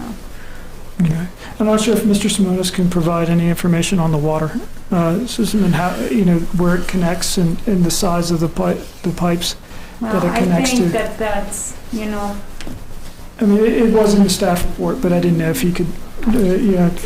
No, we Provide any provided the information, information in our site plan that we received from the town, from town staff to confirm sizes, the existing size of the lines that's running up well away. Our requirement would be to tie an 8-inch water line from that line in Weddle, extend that all the way out through our cul-de-sac and terminate it, as I said earlier, like the fire hydrant. Yeah, but I don't think you're gonna go and replace all the one from Weddle to Almeda, so. No, ma'am, I think- but we're not aware that there's any problem with the water line in Weddle Way. I just want a clarification about the age, to make sure from our side, just to protect us, because if something was going to go south, I'm more than sure the town will be the one that has to pay for this. So I do appreciate you and your information, though. Mr. Johnson, if you wouldn't mind, what do you need from us? Is this just information you guys need from Andrew? Is there anything you'd like us or my client I think to that provide before we get back together again? I think at this point in time, we'll go through Andrew and the study, the traffic study is very important. The hearing from the street committee is important too. Just seeing, what does it look down the line and taking everything into consideration, not just one development at a time. And I think you've answered that properly to the extent that it's not being taken one at a time. So I think that's vital. And that was actually my second point of clarification, just with the street committee, as far as them being able to provide any type of guidance to the planning commission, it really is not kind of the role that they have played. It really has been more, if there is a citizen complaint that would go, that's traffic related, it would go there and they would evaluate that, on a case-by-case basis. We're happy to provide additional information on Stafford, as far as what's proposed with the Clifton Town Center between Peppers Ferry Road and Quinn Stewart Boulevard, and then some of the conversations that have happened to the north of that. I do think that there's probably less impact. I do think it probably is, it's really, this body that would look at and evaluate whether they believe this would have adverse impacts on existing infrastructure or not, whether that's water or sewer, whether that's roads around here. So I do think that that would be something that, and also just logistically, the street committee would, the next time that they are scheduled to meet would be December 8th, where you all would be looking to make a recommendation potentially on the 30th. I personally feel that we shouldn't be rushing into this one. And the reason why I think it should also be going to the street committee is because they're also an advisory committee. I think they can give us advice as far as how do they feel with the measures and everything else that we got, fire trucks, public works, connectivity, the comprehensive plan. Is there anything in the future? Because we have not done the comprehensive plan since 2013. So what does it mean, comprehensive plan for 2020 and the future? Right. And I think that is very important to me to know, is there any plans, future plans, just like Vinny, somebody decided, that there was going to be connectivity between Vinny, one side to the other side. That was good planning, because right now we got, if there was a fire truck that needed to get from one side of the street, now we know we can get him there. Now over here in Waddle, I just feel like, and it has nothing to do with Mr. It is not his issue. I think it's the public as a whole that has to be concerned, just to make sure plan ahead. So, it's great, and I think the homes are going to turn out beautiful. I know that, we do need homes. But I also think that we're making that decision right now, and that's going to be impacting all these people and more. And so making this quick decision that is going to affect so many people should be considered and should be taken into consideration, that we should take a little bit of time just looking into what resources we have just to make sure we can make the best decision. Okay, yeah, I don't disagree. I do think that it is important to remember, the role of the street committee as an advisory group to town council, and you all are making a recommendation to town council as well. And that is well within your parameters as planning commission to evaluate the impacts that you believe are right, that you believe will, this development would have, and then to draw your conclusions. So if there's pavement widths that we can provide for Weddell Way and Vinny Avenue, other traffic concerns, we are happy to provide that. And then obviously it would be up to the planning commission if you chose to make a recommendation, at the next meeting or not. The town council public hearing is scheduled for December 8th. But again, that would be, town council's, that would be scheduled at this point. That can also be rescheduled any time. That would be up to working with the applicant and town council. Mm-hmm. I think we need traffic studies more important than the street committee. I don't mean the street committee's not important, but it's gonna give us the information that we're looking for. Agreed. So that, to me, I want to see that. Yeah, that's a big sticking point with me. Vice president of my company has a saying, he says, "In God we trust, but everybody else needs to provide data." And I think that that's applicable with this particular development here. So I guess I'm a little lost as far as what you guys need us to provide from a traffic study standpoint. The 14 additional homes we're talking about, we can certainly talk to our consultant. Again, I hope you all understand from my point, we're kind of mixing clients here. We've got a client with Clifton Town Center that's under contract with a traffic engineer to do a traffic study based on the parameters set by the town in our rezoning. We're talking about 14 homes adjacent to it, so I understand the traffic concerns. I'm not sure that melding that into our overall traffic study with Clifton Town Center based on that timeline is exactly fair to my client, to Mr. Wessel and Mr. Woody. That's why I was asking. I'm happy to provide any additional information on widths of Weddle, and what that road could possibly, the capacity of what that road as it's currently built, VDOT standards could provide. If it's a 20-foot road or a 22-foot road, VDOT has very clear direction in their road design manual what that size road can handle from a trips per day standpoint. I could do the same thing for that little section of Alameda. Stafford is going to be part of that study. But again, as we've talked about in some of these other, some of these other rezonings, is, any of this traffic north of Point Stewart has that ability to hit the light, has the ability to come down to Pepper's Ferry or Stafford. I've been up to this property numerous times, and I don't think any of us have ever disagreed with our neighbors on Vinny. That our neighbor here is the corner there. It is tough to see. Every time I've been up to this subject property we're talking about tonight, I do go all the way up Town Meadow and come down, and I come out that way as well. If I'm a homeowner, and if that's the quote safer way to go in, that's the way I'm going to go in. That extra little loop right there is, if traffic and safety from our neighbors on Vinny is that critical, I'm not sure anybody would be, you're not going to be throwing a lot of extra traffic on there if there's another way out. And that is an easier way to get in and out of this subdivision, is off the bat. So there is a big difference between Vinny and what we're over here looking at. Vinny is a straight shot. You go from one side completely straight. You're not making a right, you're not making a left unless you get to stop or you get to the other side.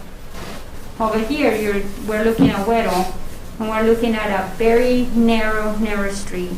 If you got a car coming in from one side, a car going out from the other side, you may have 1, 2, 3, you may have over 3 cars at one point trying to make a right or left.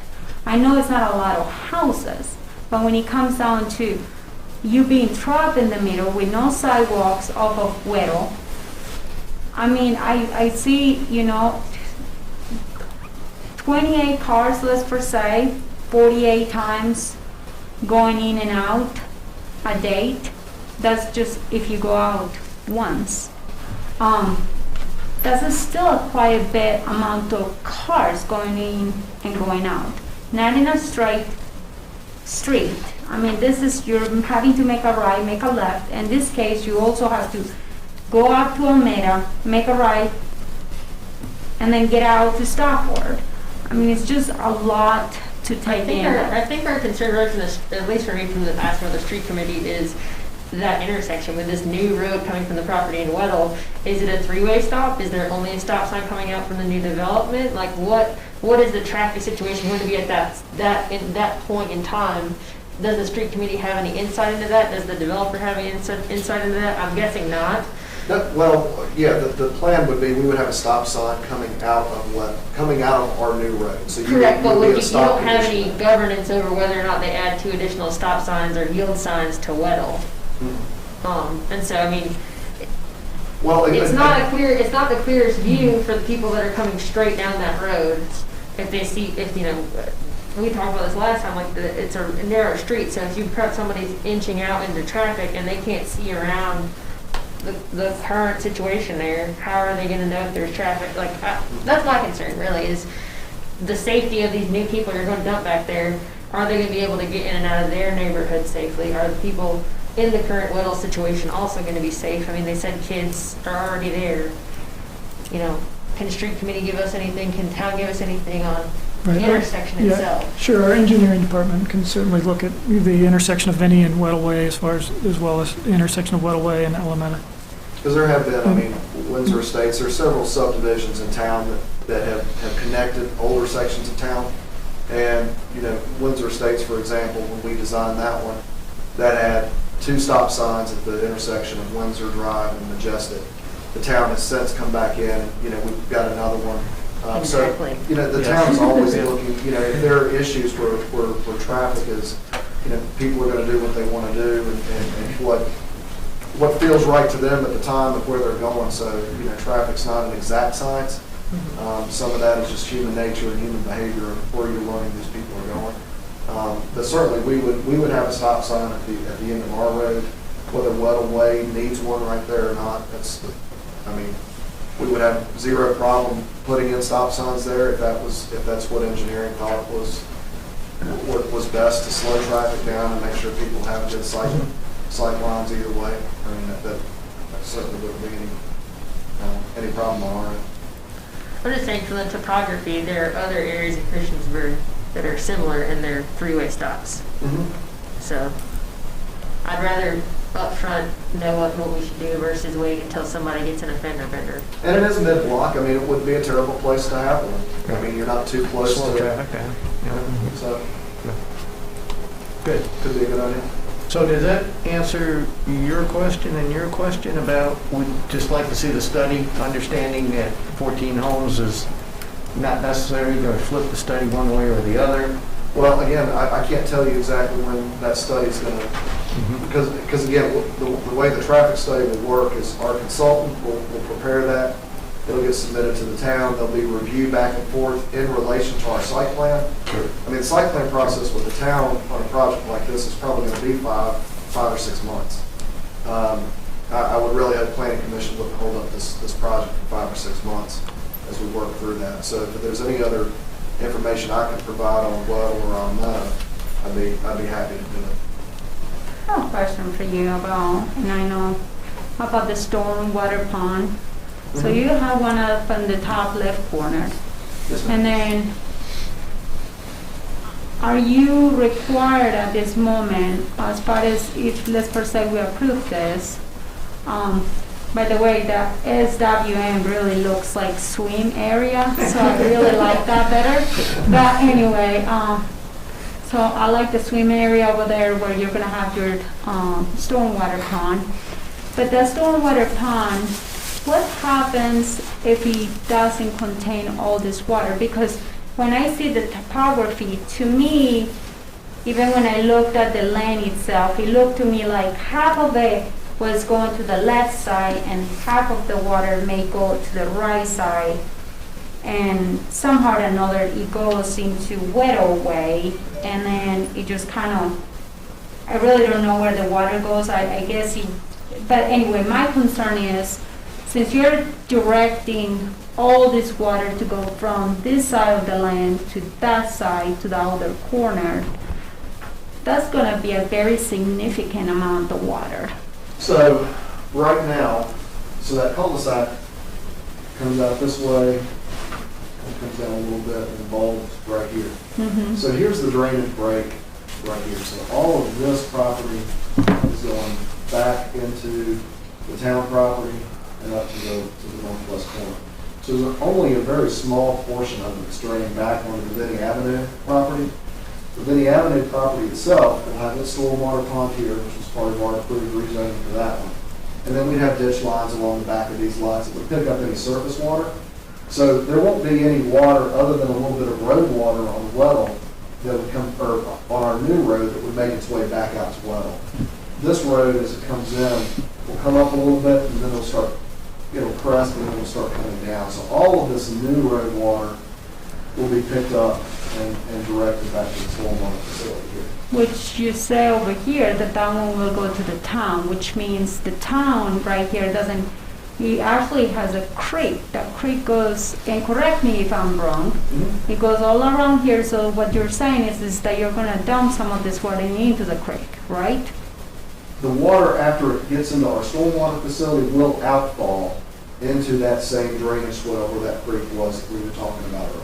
So that creek may have a pretty intensive and large amount of water once it gets. No, because we'll have to design the stormwater management facility to hold that water back to the pre-existing conditions. So that's the state stormwater law. So we can't release more water off this property once it's developed. It's coming off of it right now. You've got to keep it in there, We so have to there hold is it no way. And actually, we had a conversation with Andrew earlier today before the assistant engineering director had spoken with Andrew and about us actually detaining more water than the state standard. And that's similar to what we're doing down here on Vinny as well, to hold back the 1-year storm as opposed to the 2 and the 10-year, those higher release storms. So we're going to look at that as well. But yeah, everything would have to be held back to the existing condition once it gets off the property right here. So we'll build a pond, we'll have an outfall structure, we'll yoke the water back into the pond, and we'll release it slowly. So it's not forcing more water into that creek and causing erosion. Are you guys required to build a fence around this stormwater ponds? No, ma'am. Certain facilities, certain types of facilities, if you've got a wet pond, which means it's got water in it all the time, it's not a dry pond, which is what we would assume this would be, that it'll have water during a rain event, then it'll drain out and it'll stay dry until it rains again. The dry ponds, we typically do not put them around. We do have there are, I'm trying to think some of the subdivisions we've done in the past. If you have a situation where you've got a pond that's maybe out of sight, that backs up to a field as opposed to another home, we've looked at making sure we're putting protective measures in place. If a child or somebody was in that pond, Because that is my biggest concern. Right. I mean, you got families with kids all around and everything else, and I'm just. Right, but with this one down here, you've got neighbors on this side, and you've got these units that would back up to it, so you've got that visibility into it. It's very rare, especially on a dry pond, that we would have any fencing around it. Okay, thank you. I got one more thing for Tal to potentially get. Out of fairness to other developers that we've scrutinized in the past, could we get an update on the applicants and how many projects they currently have underway with the town and the status of their compliance with their proffers and if there's been any complaints against the developer?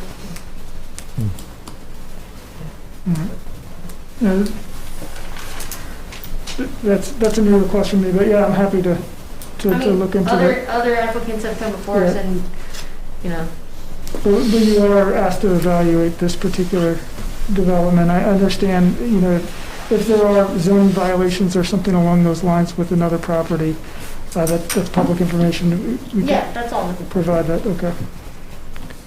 Yeah, I think you were referring to that one apartment complex Yeah. where there was some trashy area remaining, and it was then resolved very quickly.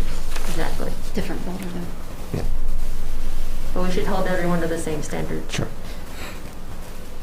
I Okay. appreciate your comments to know. Commissioners, any more comments? And Andrew, do we need to make a motion to hold off on the vote, or? No, you would be scheduled to take, take action if you choose to at the next meeting. Okay. So, seeing no further comments from the commissioners, I'll close the discussion here and move on to point number 5, public hearing. Public hearing for the proposed ordinance to amend Chapter 42 zoning of the Christiansburg Town Code for the purpose of clarifying the allowance of a structural project such as awnings, canopies, roofs, eaves, gutters, architectural features, porches, main decks into the minimum required yards. So I'll just open this up a little bit with discussion. to put a little background on this. We had a couple developers come in, and one of their concerns was that Christiansburg, their amendment not being very clear as to the overhangs, the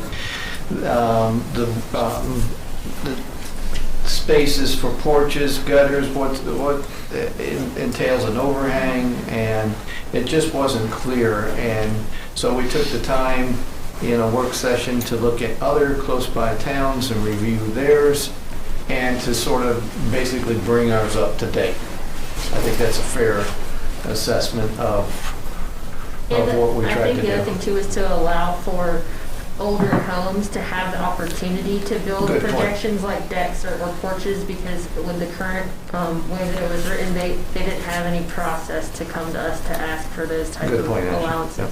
Yep. So at this point then, just starting that off, I'll open up the public hearing. Anyone wishing to speak, please approach the podium, state your name and address.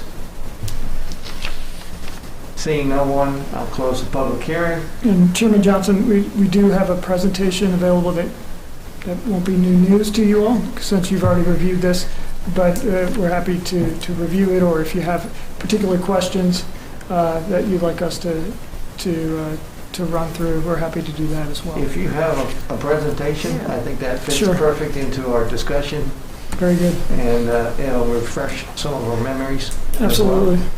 Yeah, so as a reminder, as was just mentioned, this is to clarify the allowance of structural projections, particularly roof eaves, bay windows, porches, decks, into minimum required yards. And what happens quite a bit is where you have the massing of the building, and then you have architectural features that will extend into a yard, but they're really not expanding the mass of the building, that gets closer, or it has the feeling that it's so too close to this to the adjacent property.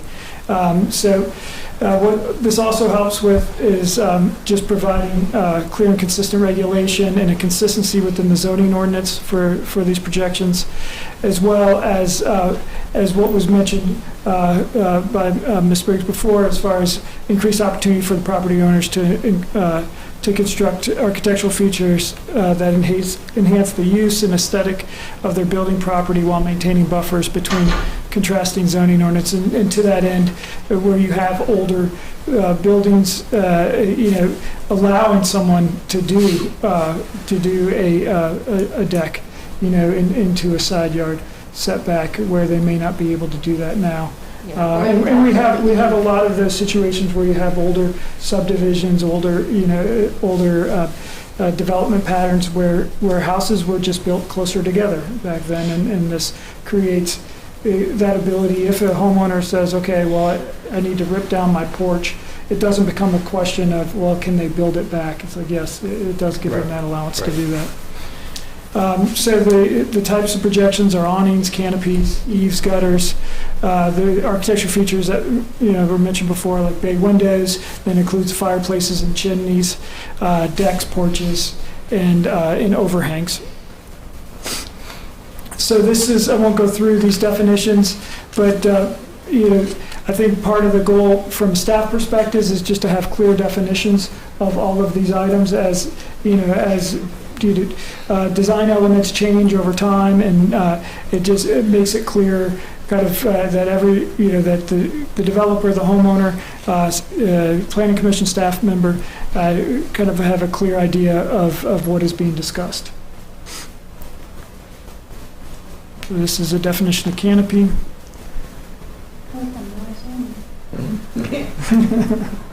And then these are eaves and gutters, obviously. Eaves would mean the underside of the projection of the roof beyond the outer wall of the building. And then it would allow for the gutters as well. And then, obviously, like a bay window would be allowed, as well as fireplace, chimneys, etc. So, one item that comes up quite a bit is, what's the definition of deck? What's the definition of a porch? What's the definition of stoop? And I think we kind of simplified it here with defining deck and porch. So a deck is really an elevated floor with no solid roof, usually attached to or part of, with direct access to or from a building. So if it's got a roof, then you would fall into a porch definition. And so that helps us with some of the encroachments that we'll talk about here in a minute. And then this would be what would be a typical protective covering or overhang.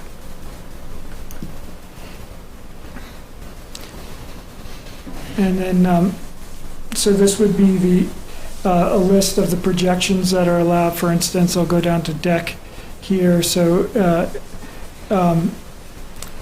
you could have a deck 10 feet from a property line in the front, 3 feet from the rear, and 3 feet on the side. Porch would be the same on the front. It would be a little bit more on the rear, given that it's probably going to have a bit more of a scale or massing to it with a roof. And then 5 feet would be the side yard.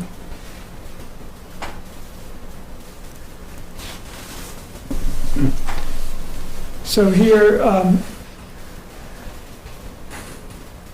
so the proposed maximum projection from the building does not apply if the minimum yard requirements are satisfied.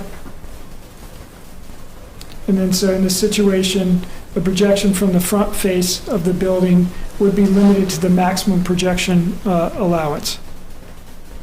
So in that case, like a front porch would be able to extend 10 feet into the front yard. So if you're at the line, you would get the 10, and section 4 is just saying, if you're meeting all the requirements, the minimum yards anyway, there's nothing to preclude you from building a really big deck. You're not going to hit the maximum projection number unless you're peeking into those required yards. So if you're peeking into the required yards, then these projections would apply. Right. Okay, and in this situation, a projection from the front face of the building would be limited to the maximum projection allowance and would also be required to maintain the minimum specified distance from the front property line. So in these particular cases, I'm gonna have to phone a friend here. Sure. So that's to say that you would be allowed the 10 feet from the face, but you're also having to adhere to, you can't get any closer to 10 feet from your front property line, I think is the message there. That you're allowed the projection, but you're also keeping in mind that you can't reduce your front yard to less than that 10 feet. Right. You can't build it up to the road, is the truth. Right, Yeah, that's right. the provision there, yeah. It's, you can't build it right to the street. So, I don't see any sheds in there. Is there so because sheds are separate structures, they were not part of this ordinance and would still be subject to, in most residential areas, depending on the size. If it's 1 story, it would be 3 feet. Right. In most cases, to the rear and side yards. So we're not making any changes? We're not as far making as any that? changes to sheds. Oh, that's good. Any questions, I Commissioners? just want to thank town for, I mean, we went back and forth on Oh, the yeah. definitions This is- and the These guys did a side great yard job. and the distances, and you guys did a really good job. Did any of the developers weigh in on this? We got one comment back that had suggested a separate definition for stoop to differentiate between a deck. We haven't at this time included it. It ran to the same thing as when we talked about patios. Right. We would treat it the same as a deck because it's an uncovered structure, and it would also kind of put us at odds with our building department, where we would be saying, we call this a stoop because it's at an entryway, and they're calling it a deck. So from our perspective, it's cleaner to just keep it uncovered structure, deck, covered porch. But That other makes than sense. that, I believe that's the only comment we received. Okay. You know what, Jared, can you go back to some of the slides there? Go back, go back, go back, go back, go back. All right, stop right there. How nice it will be to have more of those houses with different colors, obviously. Now go forward, one. That's the houses that we have in Christiansburg everywhere. Move forward. I like that too. So, I'm just making that So, comment. Keep This going. can be used as suggestions too. Yeah, suggestions, instead of having all these twin homes and townhomes and. That's a higher price point too, though. Oh, but they're so cute. But if you want to buy a townhouse or a twin home, you don't want to buy that $100,000 brick But house. you can also buy a really cute house. All And right. we We're getting off that. that's something All else. right, so, So at you- this point, do I have a motion to approve the amendment to chapter 42? I'll make a motion. I'll second. All those in favor? Aye. And I All will those second the against? comment that I think you guys did a great job. Yeah, absolutely. Yeah, definitely. Good job. Okay, moving on to point number 6, distribution of updated planning commission bylaws. I believe what was updated was the virtual attendance to the Yes. meetings. Yeah, so the language that you all had approved at your last meeting was incorporated into the bylaw. So those are the only changes. And which page does that start on? I think it's 3 or 4. Maybe, it might be. You're on page 6. Okay, so it's not till page 6, okay. So the section that was added is page 6, and then there's still some sections afterwards that deal with, meeting quorums Right. and things of that sort. So we just wanted to bring that to your attention and make sure that you had a hard copy of the bylaws. Perfect. Thank you. Okay, moving on to other business. Andrew, anything from? We talked Not about really at this this. time. We don't have any update at this point for the teal rezoning. We're still waiting to hear. They are waiting for additional information from our upcoming sewer study.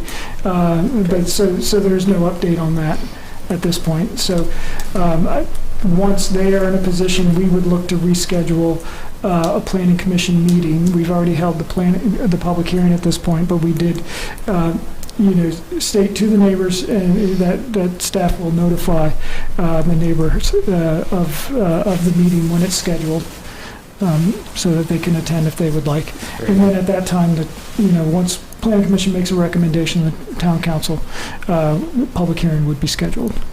Okay. So a quick comment too about dates. Town council won't be meeting on the 24th due to Thanksgiving holidays. And also for Christmas time, we will not be, correct me on that day, I think it was the 22nd, that's the one we canceled, right, Andrew?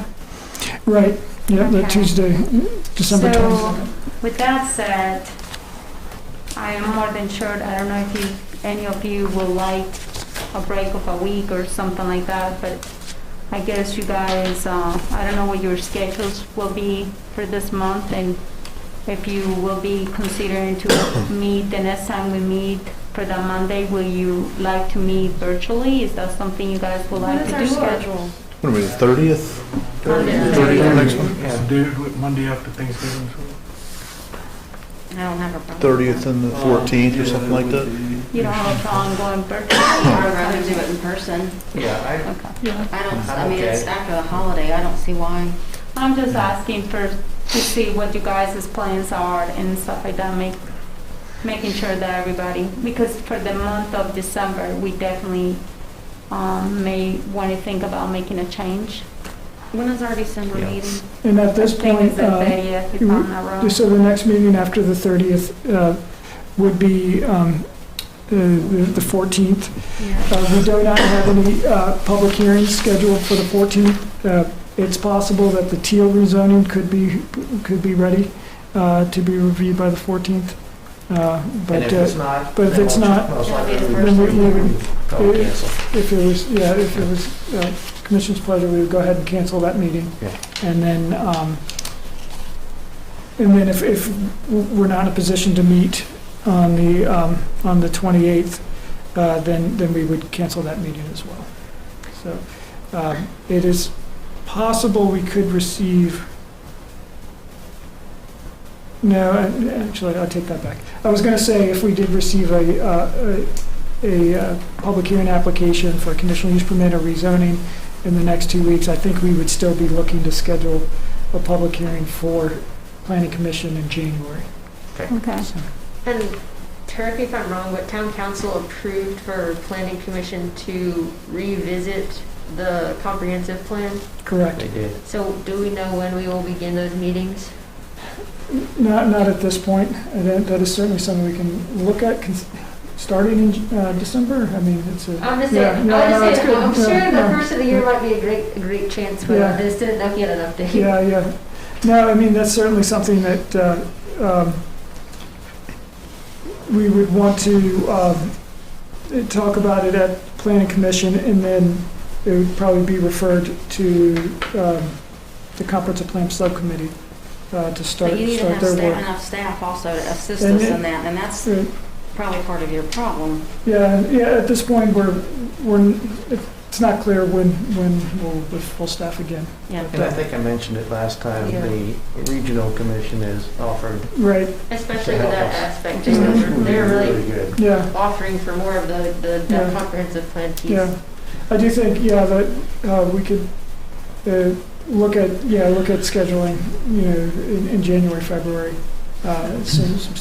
starting the meetings and seeing, if it's something that if we'll be at a place internally to do that, or if we do need to pull in from Regional Commission, which is a great resource. They really are. Yeah. I think if we start shooting for those meetings to happen in February will be more of I think better for everybody. I don't know, it will be definitely better for me just because flu season is coming. We got a virus going on. I mean, there's a lot. There's a lot that can happen from here to then, and it feels like every day everything is changing. And so and it's going to take more people to get together to be able to work on that. So I think we want the most people that can help us. Yeah, I think too, it's one of those things where like we may have a meeting and then have a lot for town to go do, and they need to have months to potentially start the process. So that's all is like that initial kickoff, and then, I mean, I remember the last time you guys said that it took like over a year or something. A very long time. So. And I know it is a commitment. So all I'm saying is let's. I agree with you. Let's start doing that. But I think that. I'm talking for myself. I think that February, March will be better, just in the sense of I think everybody with everything that's going on, and that's just my opinion.